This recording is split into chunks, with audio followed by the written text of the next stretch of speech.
Honest J. Nowak. Oh yeah.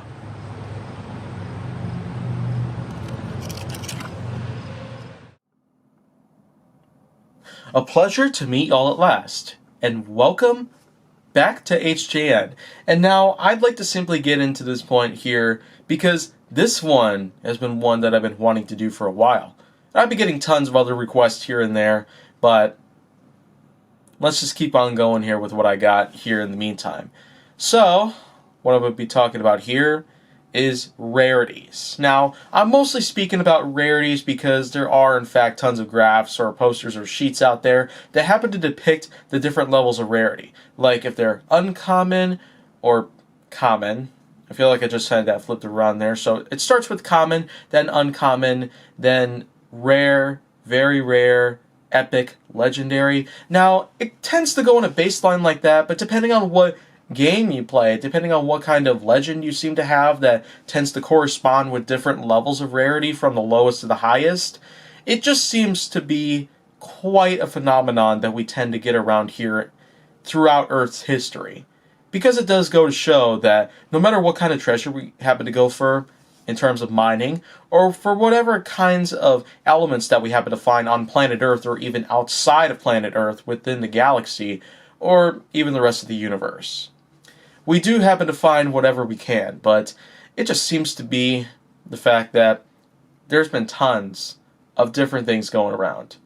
And of course, when it comes to the different elements in the periodic table, that's a pretty good way to start right there. A very good way. Because first of all, the fact that there are tons of common elements out there. Hydrogen, nitrogen, oxygen, and carbon. Those are 4 very common elements out there. Some other uncommon ones are ones that just aren't around as often, like aluminum and tin. But then, of course, we get onto the rare ones. The rare being ones like gold, silver, and neon, and helium. But it just seems to be the fact that the legendary types out there, including osmium and astatine. Now, astatine, of course, has been studied and brought upon to the fact that it's become the most expensive element in the entire world. Mostly because the fact that astatine happens to be one of the rarest in the entire universe, but the fact that it's been priced at such an extremely high cost per ounce or even pound, depending on what quantity you seem to find. Now, in terms of rarity, based on how dangerous a certain element can be to you, other elements that we seem to find that are dangerous would include helium gas, chlorine gas, and who could forget arsenic and polonium. Polonium has been ranked to be the highest in danger, the most highest in toxicity. But it just seems to be that the more common ones out there, which usually happen to be ones like chlorine gas or even mustard gas, which of course gets its own name from the fact that it does happen to smell a lot like horseradish, garlic, and of course mustard. Ergo the name, mustard gas. But it just seems to be that aside from the periodic table of elements and otherwise, rarities are amongst one of the biggest phenomenons that we seem to get in history. Since forever, actually.